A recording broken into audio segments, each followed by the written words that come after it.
रोज बनते हैं, हजारों ही बिगड़ते हैं। जो बुद्धिहीन होते हैं वो लक्ष्मी पा करते हैं।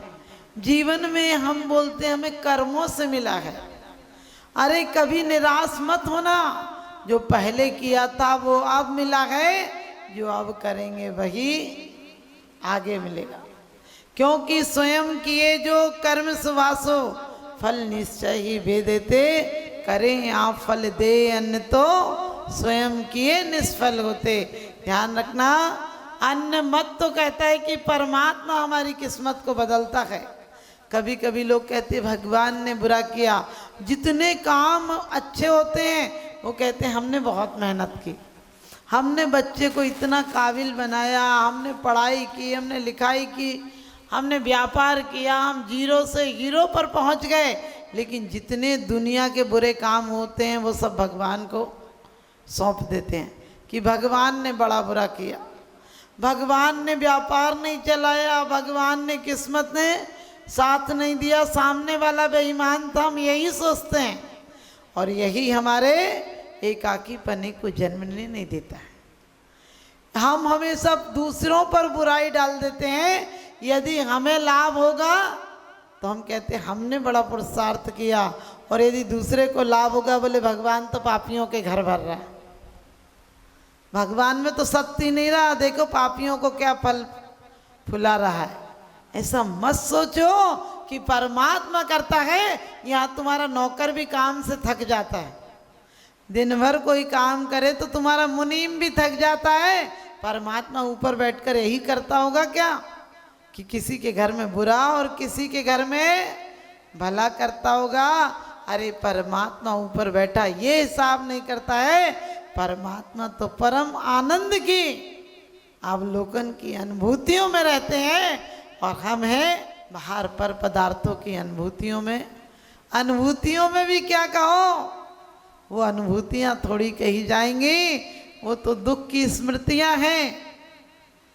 जीवन में फूल भी हैं और कांटे भी हैं। जो अपने आप को देखते हैं उन्हें कांटे भी फूल लगते हैं, उन्हें अपमान भी सम्मान लगता है, उन्हें बेड़ियां भी आभूषण लगते हैं। अपने आप को देखने वाले आचार्य मानतुंग जी जेल में गए तो भी परमात्मा की उत्कृष्ट आराधना करते हैं। ये है धर्मात्मा की पहचान कि कोड़ी है। बाजराज मुनि को कोढ़ हो गया था, अपने शरीर का ध्यान नहीं था, क्योंकि कहा एको हम निर्ममो शुद्धो ज्ञानी योगिंद्र गोचरा बाह्य संयोगिता भाव मत्ता सर्वे पिपुद्गला। कहते हैं कि ज्ञानी जीव तो बाह्य संयोगों में अपना ध्यान ही नहीं देता है। वो तो जानता है कि ये शरीर भी एक दिन छूटेगा, संपत्ति भी छूटेगी, संबंधी भी छूटेंगे। क्योंकि आदमी चार चीजों की चिंता करता है, पद प्रतिष्ठा प्रशंसा और परिवार की, और सब छूटते हैं। लेकिन एक जो चीज साथ में जाती है उसकी कभी चिंता नहीं करता है। हमारे परिणाम साथ में जाते हैं, परिणामों को हम प्रतिदिन किधर लगाते हैं, फिर दूसरों को दोष देते हैं। लोग कहते हैं तीव्र कर्म का उदय हो तो कोई पुरुषार्थ काम नहीं करता है। अरे इससे तीव्र कर्म का उदय क्या होगा कि लोहे के आभूषण गर्म करके पहना दिए गए, लेकिन अपने आत्मा में लीन थे तो परमात्मा पद पा गए। और ध्यान रखना, जो परमात्मा पद नहीं पा पाए, जिनको थोड़ा सा पर का ख्याल आ गया, वो सर्वार्थ सिद्धि में अटक गए। सुकमाल सुकौशल आदि के बारे में ध्यान आता है, हमें तो मच्छर काट जाए, सच्चाई यही है। तो ध्यान परमात्मा से हटकर मच्छर में चला जाता है। एक भाई साहब पूजा कर रहे थे, बार बार पीछे देख रहे थे। हमने कहा कि भाई साहब भगवान तो सामने, पीछे क्या देख रहे हो? बोले आज अच्छी चप्पल पहन के आया। सच्चाई है, क्योंकि हम मंदिर में भी क्या देखते हैं, हम परमात्मा को देखते हैं। या आपको लग रहा होगा कैसा आदमी था, हमारा दिल भी परमात्मा का मंदिर है। हम इसमें क्या देखते हैं? पदार्थ चप्पल जूतों से ज्यादा नहीं है, वो सिर्फ उपभोग करने की चीज है। परमात्मा के मंदिर में आते हैं तो सब संग परिग्रह निसंग होकर आते हैं। इसलिए आप लोग निस्सही बोलते हैं कि भगवान परिवार में व्यापार में तो मुझे लोगों का सहारा लेना पड़ता है, लेकिन यहाँ तो तुम जैसा होने आया हूँ। क्योंकि कहते हैं मैं एकाकी एकत्व लिए सब ही आते, धन को साथी समझा था पर ये भी छोड़ चले जाते। कब तक गाते रहोगे? रोज पूजा में पढ़ते हो, सोचा करता था भोगों से बुझ जावेगी इच्छा ज्वाला, परिणाम निकलता है लेकिन मानो पावक में घी डाला। हमने कभी घर पे मिट्टी का तेल डाला है आग लगने पर? कितना बेईमान आदमी है। क्योंकि बोलते माता जी कौन सी माला फेरें? हमने कही कोई सी माला फेरो, क्योंकि मन की गहराई का कोई माप नहीं होता, और जो मन को ना बदल दे वो जाप नहीं होता। लाख छुपा लो अपने पाप किसी गैरों से, लेकिन मन से छुपा हुआ कोई पाप नहीं होता। मन को हमने क्या बना दिया है, कभी विचार करना। फिर पूरे दिन दूसरों को दोष देते हैं, इसने मेरा बुरा किया, इसने मेरा बुरा किया। कहते किसी के ऐब को तू बेनकाब मत कर, ऊपर वाला हिसाब करेगा, तू हिसाब मत कर। भले ही मैं बुरा सकी, तू अपनी नजरें तो खराब मत कर, तू अपनी नजरें तो खराब मत कर। हम कितनी बुराइयां लेते हैं दुनिया में, इसी संसार में। कुछ वो ऊर्ध्वगामी जीव हुए जिन्होंने परमात्मा शक्ति पाली। संसार को व्यर्थ जाना तो परमार्थ को पा लिया, संसार को असार जाना तो सार को पा लिया। हम हैं कि सार को भी असार बनाने में लगे हैं। हम गंदगी इकट्ठी करते हैं और बंदगी के गीत गाते हैं। आपकी हालत तो उस तरह से, एक व्यक्ति को दया आई, कहने लगे तोते का शिकार कर देते हैं लोग, तोते बहुत समझदार होते हैं, कुछ सिखाऊंगा तो जरूर सीख जाएंगे। उसने तोतों को सिखाया कि शिकारी आएगा, जाल बिछाएगा, दाने डालेगा, जो जाएगा फंस जाएगा, मत जाना, मत खाना और भूल कर भी मत बैठ जाना। सारे तोते गा रहे थे आराम से बैठकर। बहेली आया और उसने सोचा आज तो सारे ज्ञानी हो गए, एक भी नहीं आएगा मेरे जाल में। लेकिन आपको ध्यान रखना, मंदिर के मामले में तो तुम बरक के निकल जाते हो, और घर के मामले में सोचते हो एक बार काम करके तो देखो बिगड़ेगा तो दोबारा कर लेंगे। ऐसे ही होता ना, कोई काम नहीं आता है फिर भी करते हो, कहने लगे कोई नहीं सीख जाएंगे, ऐसे करते करते आदत पड़ जाएगी। बेईमानी भी तुम ऐसे ही कर लेते हो। तो उसने कहा कि कोई बात नहीं सीख लूँगा, और वो सब गा रहे थे, फिर भी उसने एक बार अपना जाल बिछा दिया और कहा देखता हूँ आते हैं तो ठीक है, नहीं तो फिर उठा के चला जाऊँगा जाल। और सारे तोते गा रहे थे शिकारी आएगा, जाल बिछाएगा, दाने डालेगा, जो जाएगा फंस जाएगा, भूल से मत जाना और नहीं तो जिंदगी को गंवाना पड़ेगा। सब गा रहे थे, जाल पर बैठते जा रहे थे और बैठकर भी वही गा रहे थे। हम और आप भी रोज पढ़ते हैं, सोचा करता था भोगों से बुझ जावेगी इच्छा ज्वाला। कब तक बुझाते रहोगे? यही गाते रहोगे और यही इसी पर बैठते रहोगे।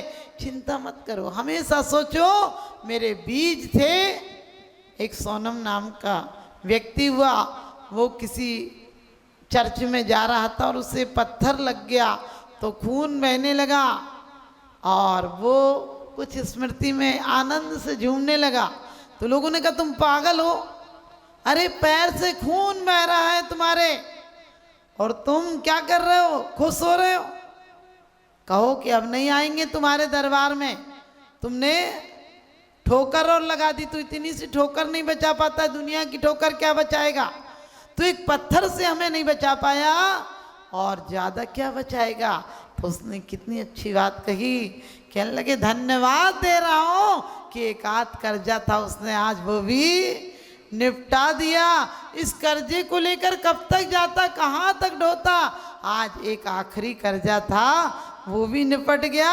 उसने मेरी नज़रों को ऐसा कर दिया कि अब मुझे बुराई भी भलाई दिखती है। क्योंकि ध्यान रखना, जिस दिन तुम्हारी नजर ऐसी हो जाएगी उस दिन तुम्हें गाली देने वाले पर भी दया आएगी कि इसने देखो बेचारे ने मैं निमित्त बन गया, इसको कितना दुख उठाना पड़ रहा है। क्योंकि बिना बारूद के विस्फोट नहीं होता है। तुम किसी को गाली प्रेम में नहीं दे सकते हो, तुम्हारे अंदर होना चाहिए। इसी प्रकार से बिना राग के बंध नहीं होता है। कोई पदार्थ जग में बुरे न अच्छे, ऐसा सदैव कहते गुरुदेव सच्चे। होगा न राग जब लो तब लो न बंध, इसलिए उदय से तू बीतरागी बन। हम खाना छोड़ देते हैं तो कई बार बात चलेगी, जब बात चलेगी बोले हमने खाना छोड़ दिया, आज तो खाना नहीं है ना कुछ, आज तो खाना नहीं है। अरे खाना दिमाग से कहाँ गया?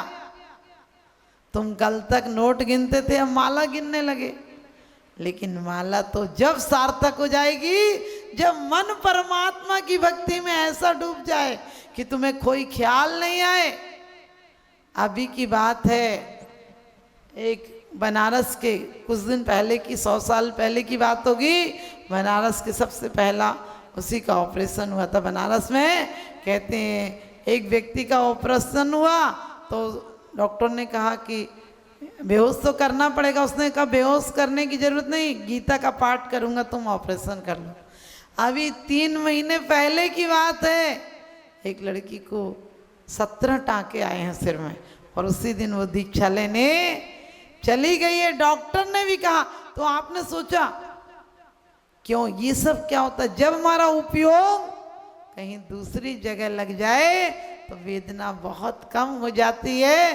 तो ये तो भारी कमजोरी है, उपयोग नहीं टिक पाता है। तत्वाधिक चिंतन से हटकर यह दूर पाप में जाता है। पूजा का किया विसर्जन, अब मैं पाप भाव में उलझ गया। अब तक की मूर्खता भारी, तजनीम हलाहल हाय पिया। ये तो भारी कमजोरी है, ये हमारी कमजोरी है, हमारी असाध्यता है कि हम परमात्मा की पूजा का विसर्जन कर जाते हैं। जानबूझकर करना पड़ता है क्योंकि तुम संसार में हो, तुम्हें संसार के काम भी करना पड़ेंगे, लेकिन तुम्हारा हर कृत्य पूजा हो जाए। क्योंकि हम तो अकेले कहते ही हैं आकिंचन ना किंचना इति आकिंचना। किंचित पर पदार्थ मेरा नहीं है, तन भी मेरा नहीं है। ये रोम समूह भी एक झिल्ली पर टिका है, फोड़ा हो जाएगा तो रोम समूह का भी पता नहीं चलेगा। सोचना, जब ये तन भी मेरा नहीं है तो कौन मेरा है?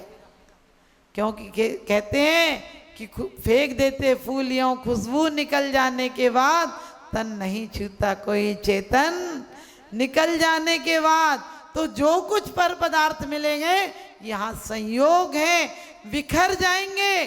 एक लड़की की शादी हुई फेरों के टाइम ही पति का देहावसान हो गया। और ध्यान रखना, घर के लोग बहुत रो रहे थे, बहुत बुरा हाल था। उसने कहा कि रोने की जरूरत नहीं। माँ ने कहा बेटा ज़्यादा सदमा लग गया, अच्छा हुआ कि अभी तेरे फेरे नहीं पड़े थे। उसने कहा पड़े या नहीं पड़े ये तो छोड़ो बात, लेकिन मैं मन से पति मान चुकी थी। और रही बात कि अच्छा हुआ 50 साल और 40 साल में क्या फर्क पड़ता है, समय तो वैसे भी गुजर जाता है। मैं अच्छा हुआ कि बंधने के पहले ही मुक्त हो गई, बंधन को स्वीकार ही नहीं किया। और अब मुझे जीवन की हकीकत का पता चल गया, अब आत्मोत्थान करूंगी। आपको पता होगा सुपार्श्वती माता जी आदि, जिन्होंने मुझे 2.5 साल की उम्र में कहा था कि दुनिया की कोई ताकत साधु बनने से नहीं रोक सकती है। और आज मैं उन्हें नमन करती हूँ कि राग ऐसी चीज होती है, राग याग दगे सदा ताते समामृत से ये चिर भजे विषय कसाए अब तो त्याग निज पद। वे ये लोगों को बड़ी उम्र में पीछी कमंडल मिलता है, लेकिन मुझे 2.5 साल की उम्र में माता जी ने पीछी कमंडल दिया था। और मुझे तो ख्याल नहीं है घर की बाद में माँ लोग बताती थी कि पीछे कमंडल दिया था, लेकिन चूंकि मैं जिनके यहाँ थी अकेली थी, उन्होंने ये डर से कि कहीं दीक्षा ना ले जाए, मुझे 2.5-3 साल की उम्र के बाद 18 साल तक धार्मिक हर वातावरण से दूर रखा गया। लेकिन उन माता जी की भविष्यवाणी देखो, उन्होंने कहा जिस दिन संत के दर्शन कर लेगी उस दिन साध्वी हो जाएगी। और मुझे 2.5 साल की उम्र में छोटा सा कमंडल और पीछे दिया था। घर वालों ने मोह के कारण मुझे 18 क्या 25 साल की उम्र तक उस पीछे कमंडल के दर्शन भी नहीं कराए। ताले के अंदर भी, ताले के अंदर, और उसको भी बहुत तिजोरी की तरह रखा था कि कभी मुझे दिख ना जाए। तो ध्यान रखना, लेकिन मैं अपना पुण्य मानती हूँ। कई बार लोग कहते हैं विचारी माता जी, हमने कहा हम कोई विचारे नहीं। ध्यान रखना, तुम्हारा मन करे घर में लड़ाई हो जाए तब भी तुम्हें घर में रहना पड़ेगा, हमें तो मन नहीं करे तो दूसरे दिन विहार कर जाए। और ध्यान रखना, जो छोड़ता है उसके पीछे दुनिया भागती है। एक माँ बाप छोड़ो पूरी दुनिया माँ बाप हो जाती है, एक भाई बहन छोड़ो पूरी दुनिया के लोग भाई बहन से ज्यादा प्यार देते हैं, एक मकान छोड़ो दुनिया के तमाम मकान अपने हो जाते हैं। क्योंकि साधु झोंपड़े नहीं बनाता है, साधु का दिल बच्चों की तरह होता है। बच्चे, अब तो बच्चों के खेल भी चले गए, अब तो बच्चे बूढ़े ही पैदा होते हैं। ध्यान रखना, हम लोग बच्चे किसी काम में बच्चों को कहते ये मत कर, ये मत छू, ये मत छू। अरे क्यों नहीं, क्यों बोलते हो बच्चों को? ऊर्जा उठी है, ऊर्ध्वगामी हुई है, उसे कुछ करने दो। हाँ बोलते ये मत करना, ये मत करना, ये रख दे, ये रख दे। उसे खिलौने दो, उसे तोड़ता है तोड़ लेने दो। पहले बच्चे घरगुले बनाते थे, रेत के घर बनाते थे और कहते थे मेरा घर है तेरा घर, और 2-2 3-3 दरवाजे निकालते थे। लेकिन जैसे ही माँ की आवाज मिले, एक बार में पैर की ठोकर मार कर चले आते थे।